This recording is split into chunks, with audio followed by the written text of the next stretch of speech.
Isa ka rin ba sa nakakaramdam ng kalungkutan tuwing nagbabago ang panahon dito sa Canada? Ang sad, di ba?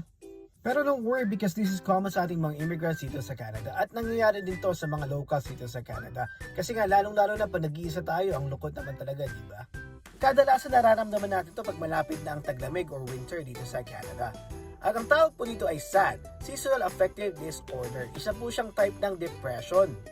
Galing kasi tayo ng summer na ang daming ginagawa, pwede tayo lumabas anytime natin gusto, and then biglang magbabago, magiging winter na parang makulim na yung panahon, nakakalungkot nga naman, at biglang wala tayong masyadong pwedeng gawin.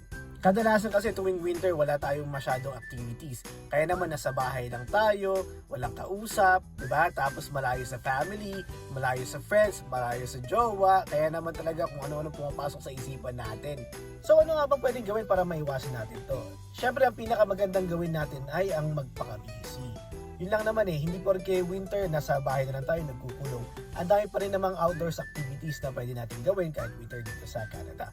At yung pangalawa, yung maghanap ka syempre ng kaibigan para meron kang nakakasama o nakaka-jamming. At yung pangatlo, ito ang piso, bumili ka ng kausap mo. Joke lang!